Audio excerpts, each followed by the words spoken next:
French Touch.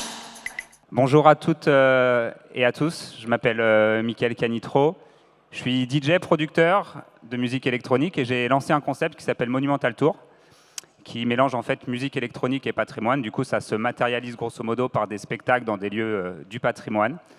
Et j'étais encore il y a quelques heures sur le toit de la Tour Eiffel en train d'enregistrer un spectacle qui aura lieu pour le centenaire de la disparition de Gustave Eiffel et qui aura lieu, qui sera diffusé à la fin d'année. Donc, j'ai pas beaucoup dormi, mais ça me fait extrêmement plaisir d'être avec vous aujourd'hui. Je voulais vous reparler un petit peu de mon parcours au final, puisque tout démarre bien évidemment à l'enfance.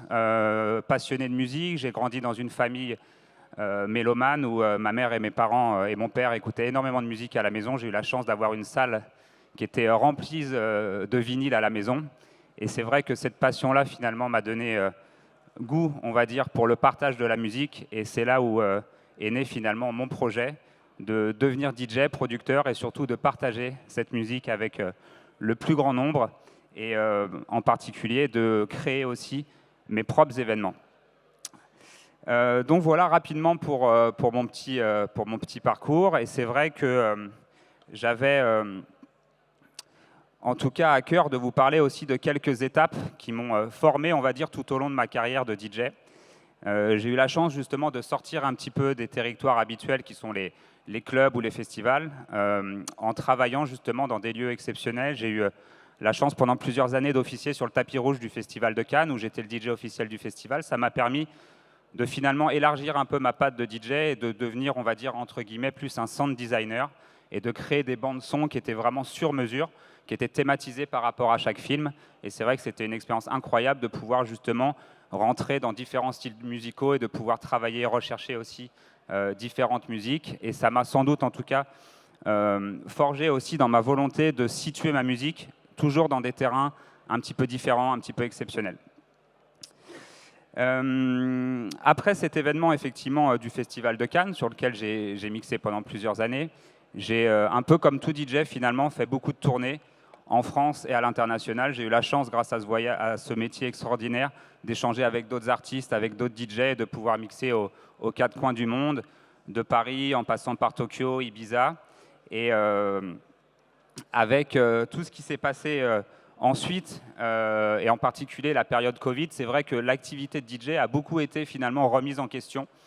Et je me suis beaucoup recentré, de par ces contraintes, sur la France. Bien évidemment, on ne pouvait plus voyager, on ne pouvait plus exercer notre métier comme on le voulait. Et à ce moment-là, j'ai trouvé un nouveau terrain d'expression pendant cette période qui était finalement les monuments. Et ça m'a permis de pouvoir créer ce projet qui s'appelle Monumental Tour, qui mixe en fait mes deux passions, la musique électronique bien évidemment, et aussi celle du patrimoine, qui est une deuxième de mes passions depuis l'enfance, où j'ai eu la chance de pouvoir, avec mes parents, pendant les vacances, visiter énormément de lieux, de châteaux, de musées, etc. Et toujours d'avoir finalement cette culture du beau et des lieux exceptionnels.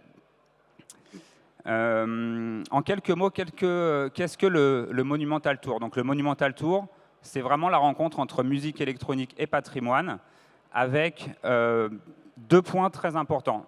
D'une part, je partais du constat qu'on avait la chance justement de pouvoir faire des événements exceptionnels dans des lieux qui sont tout aussi exceptionnels en France.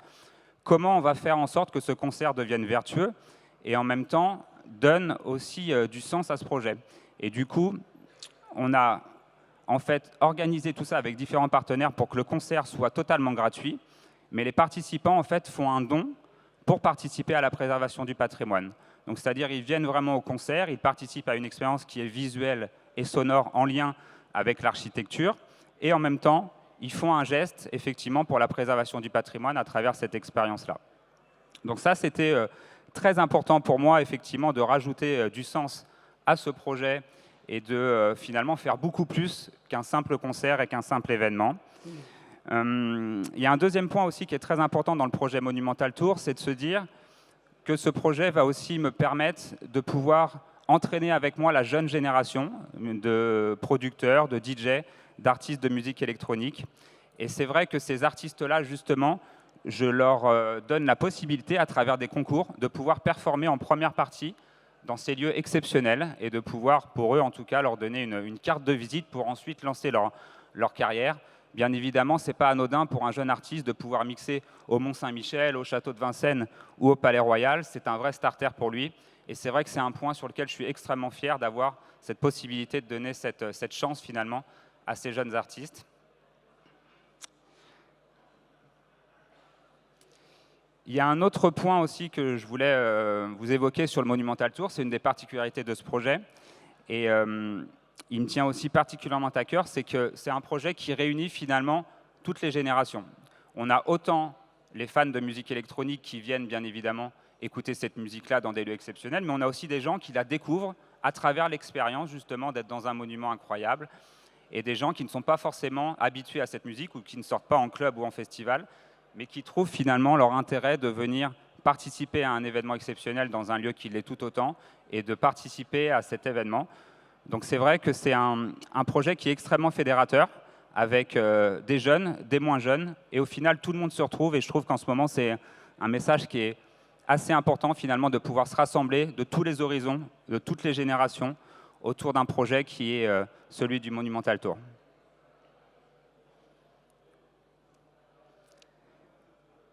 Je vais vous parler de quelques événements qui ont eu lieu.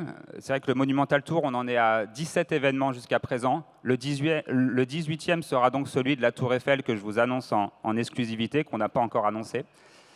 Et il y en a quelques-uns qui sont particuliers. Je vais vous parler de celui surtout de l'abbaye du Mont-Saint-Michel, qui était une des dates vraiment clés du projet, une date assez exceptionnelle, avec une anecdote qui est extrêmement importante pour moi et pour toutes les équipes. C'est au moment où on a présenté ce projet-là à la communauté finalement religieuse qui vit là-bas. Il y a des moines qui sont à l'abbaye, bien évidemment. Et le fait de pouvoir leur parler de ce projet-là, de leur présenter, de leur parler justement de la musique électronique, d'un esthétisme qu'ils ne connaissent pas, et d'avoir finalement, dans le respect, créé une discussion, un dialogue avec eux, et en même temps un intérêt. Et je trouve que c'est aussi un des points forts de ce projet, c'est qu'on arrive à embarquer finalement des gens qui ne sont pas forcément férus de cette musique, mais dans le respect, dans l'échange, on arrive à parler de musique électronique avec des gens qui sont plutôt habitués à de la musique sacrée, ou même qui ne connaissent pas du tout l'univers des clubs de la musique électronique. Et je trouve que ça a été voilà, un point extrêmement fort et extrêmement important aussi dans ce projet, c'est finalement de pouvoir continuer aussi à démocratiser la musique électronique en la situant dans des lieux d'exception. Le temps passe très vite. Je voulais juste du coup faire une petite aparté sur le prochain projet qui sera celui de la Tour Eiffel. Il y a quelques semaines, la Tour Eiffel m'appelle pour me parler du centenaire de la disparition de Gustave Eiffel. Ils m'ont demandé du coup de réfléchir à un projet musical, mais aussi visuel, pour célébrer ce centenaire. Et du coup, j'ai imaginé avec toutes mes équipes un grand projet sur la Tour Eiffel qui mélangera du coup musique électronique, vidéo mapping laser et show lumière, et qui sera diffusé en cette fin d'année. Ce projet-là, il est bien évidemment extrêmement particulier. Après 17 événements à travers la France et à l'étranger, on en a fait 2 aussi, un au Portugal et un en Italie, donc le projet commence à s'exporter aussi. C'est une sorte de consécration, on va dire, pour mon équipe surtout. C'est une centaine de personnes qui travaillent à chaque fois derrière ces shows qui sont colossaux à monter. Et c'est vrai que d'arriver finalement au sommet de la Tour Eiffel, de présenter un show comme ça, avec tout le symbole finalement de cette tour, quand elle a été créée, c'était vraiment un symbole d'universalisme, un symbole de tolérance, un symbole de progrès. Et en même temps, en ce moment, je trouve que c'est aussi un beau message d'avoir ce phare à travers la ville qui va continuer justement à nous guider encore pour longtemps. Et en même temps, elle s'inscrit aussi dans la création la plus contemporaine avec la musique électronique. Donc voilà, je suis très très fier en tout cas de ce projet-là. J'espère que vous allez l'apprécier. Il sera visible en télé et sur les réseaux sociaux à la fin d'année. Monumental Tour spécial pour le centenaire de la disparition de Gustave Eiffel. Je vous remercie à tous.